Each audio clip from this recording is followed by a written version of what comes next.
state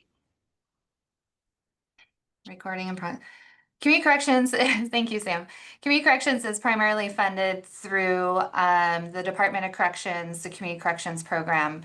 And so what we receive is grant and aid dollars, and the purpose is to supervise funded cases, which include felony, as well as select misdemeanor cases, which include assault for constituting domestic violence, menacing constituting domestic violence, sex abuse 3, and the drug enforcement misdemeanor charges. So there's only 4 misdemeanors that we are actually funded by the state in order to supervise.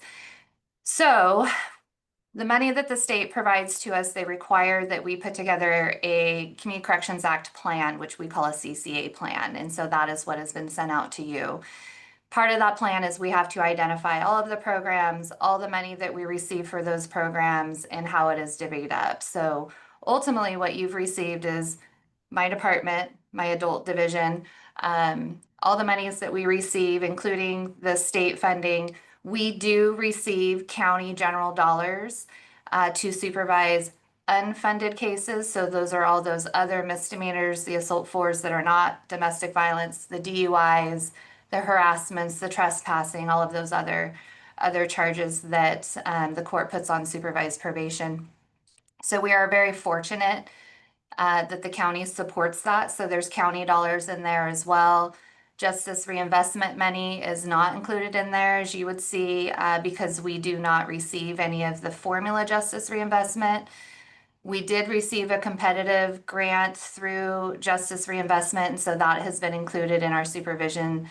I want to say division section of the plan.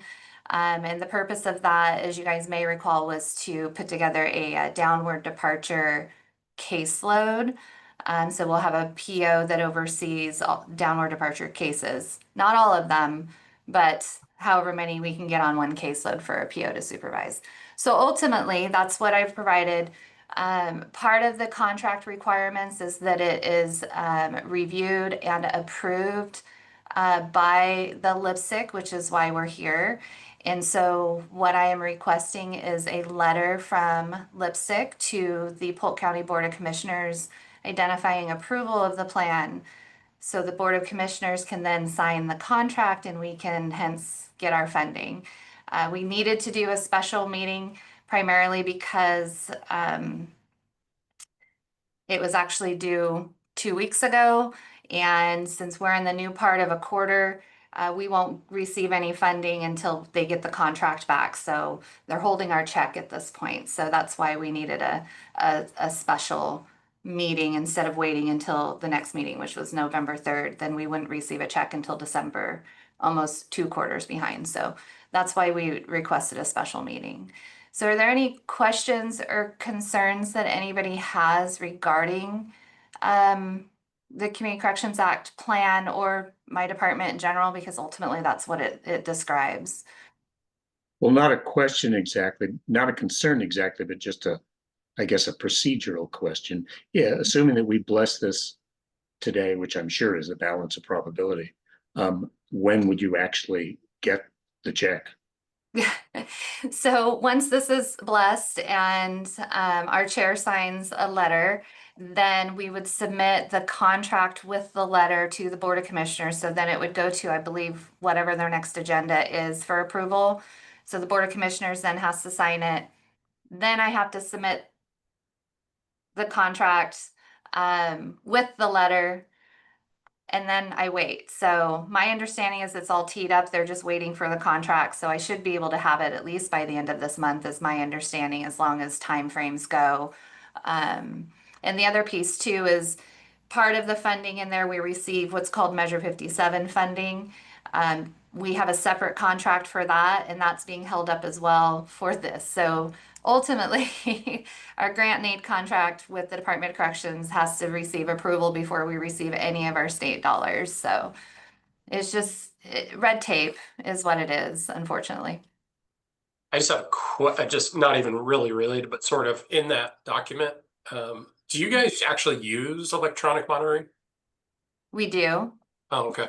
Like, very sparsely. I think okay. that you and I have talked about that before. That's why I was curious if you guys Yeah. are expanding that or. We have one individual who's actually a compact from California, and he is on lifetime GPS, and so he's Wow. got an ankle monitor on him, and he's monitored every day until he's off supervisions, which I believe is going to be a good, I think, 5 or 6 more years. So Okay. yes, we do have it. Does anybody have any questions, other questions or anything, or a motion? Move to draft the letter and approve it and send it. All right, Mr. Shane. I'll second. I wasn't sure who that was. Trevin. Oh, there you go. Okay. All right, all those in favor, signify by saying aye. Aye. Aye. Any Aye. opposed? Perfect. All right, I will get that letter to you, Jody. Perfect. Sam sent me over the previous one so I can take a look at that one. Okay, perfect. Thank you all so much. Yeah. Thanks, everybody. Well done. So long. Have a good day.